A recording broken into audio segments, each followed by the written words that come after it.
জীবনটা না অত সহজ নয়।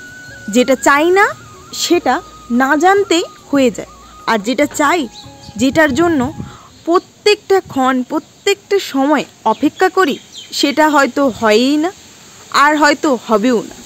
অনেকজনের মনে অনেক ধরনের শখ থাকে, ধরে নাও আশা থাকে।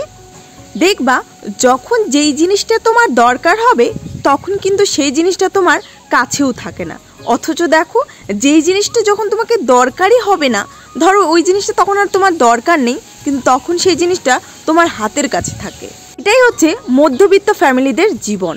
অথচ শুধু আমার নয়, প্রত্যেকটা জনের, মানে আমার শুধু আমি যে একটা মেয়ে সেই ভেবে বলছি না, কিন্তু প্রতিটা মেয়ে যখন যেটা চায় সেটা কিন্তু পায় না।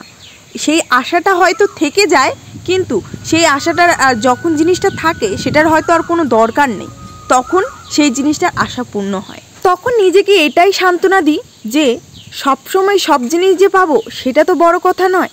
তো কিছু কিছু জিনিস হয়তো না পাওয়াই ভালো, আর হয়তো সেটা না পাওয়াই আমার যোগ্যতা। তখন নিজেকে এই ভেবে চুপ করে থাকি। তো শুভ সকাল বন্ধুরা, ছোটদের ভালোবাসা আর বড়দের আশীর্বাদ নিয়েও আজকের ব্লগটা আমি শুরু করতে চলেছি। অনেক কিছুই তো বললাম, হয়তো কেউ বুঝতে পেরেছে, আর অনেকজনে হয়তো বুঝতেও পারেনি কিসের কথা বলছি। আসলে আমাদের মেয়েগুলোর দেখবা, যখন আমরা মধ্যবিত্তদের বেশি করে দেখবা, যে জিনিসটা আমরা চাই তখন কিন্তু পাই না আশাটা, আর যেটা যখন আমাদের ওই জিনিসটার কোনো দরকারই নেই বা থাকলেও কোনো মূল্যই নেই, ওই জিনিসটা তখন পাই। তার জন্যই বললাম যে আমাদের যেটা যখন দরকার সেটা কিন্তু আমরা পাই না। তো সকালে কাজ করার পরে মা দিদি চলে গেছে বাজার। আজকে হচ্ছে মঙ্গলবার, হ্যাঁ। তো আমি এই কয়েকদিন থেকে না টানা ভিডিও করতেছি না। কয়েকদিন ধরে ডিউটি ছিল যখন, তো ডিউটির পরে বন্ধ করেছিলাম। আর এই ভিডিওগুলো কিন্তু 2-3 দিনকার আগে, তোমাদের একে আমি প্রত্যেক ভিডিওতে বলি যে এই ভিডিওগুলো কিন্তু 2-3 দিনকার আগে। আমি প্রত্যেক দিন ভিডিও করার সময়ও পাই না, যতটুকুনি পারি চেষ্টা করি। তবে রিচটা তো অনেকটা ডাউন হয়ে গেছে, জানি না। তো আমি আশা করছি চেষ্টা করব। সবসময় তো একই যে থাকবে তা তো নয়, বাড়তি কমতি থাকবেই। তো এটা ভেবে আমার দুঃখ নেই, একদিন না একদিন ঠিক আবার পূরণ হয়ে যাবে। কিন্তু যেই জিনিসটা করব সেটা মন দিয়ে করা উচিত দরকার। তো সেটাই যতটা পারবো চেষ্টা করব করার। তো দাদা বাজার গিয়েছিল আর মা দিদিও বাজার গেছিলো। মা দিদি যে কখন আসবে জানি না, কিন্তু দাদা সবজি বাজার করতে গেছিলো।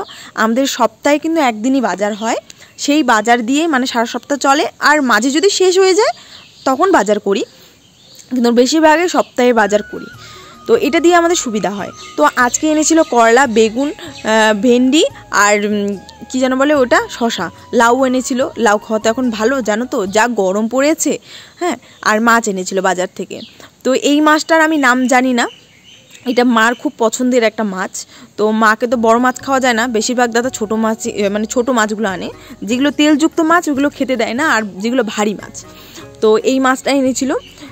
তো এটা ভালো করে কুয়ো পাড়ে পরিষ্কার করতেছিলাম। আর এখন তো সন্ধ্যা হয়ে গেছে, আর বাড়িতে আমি একাই, যে এখন কাজগুলো কিন্তু সব আমাকেই করতে হবে, কেউ নাই যেহেতু। আর মাছগুলো পরিষ্কার করতে করতে না চারিদিকে যা মানে জল না হইলেও এত যে মশা কোথা থেকে আসে, আমাদের শুধু না, আমি যেখানে শুনি, যাদের কাছে শুনি, প্রচণ্ড পরিমাণে মশা একদম বেড়ে গেছে। এত মশা আর বলা যায় না, মানে প্রচুর মশা, হ্যাঁ। তো মশার কামড় খেয়ে খেয়ে মাছগুলোকে পরিষ্কার করছিলাম। মানে তখন ভাবো আমার ফিলিংটা কী হচ্ছিল, যে এত মশা কাটতেছিল না, আমি বসে থাকতে পারছিলাম না। তো মাছগুলো বাছার পরে প্রায় সন্ধ্যা হয়ে গেছিলো, আর মাছ বাছতে বাছতে না প্রচুর সময় লাগে আমাকে। তো মাছগুলো বাছা হয়ে গেছে, আর এদিকে সব কাজও করে নিয়েছিলাম।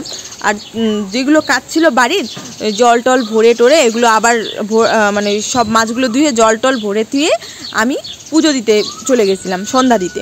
কেউ নেই, মাও নেই, দিদিও নেই, তো আমাকে করতে হবে। সেদিকে সন্ধ্যাও হয়ে গেছে।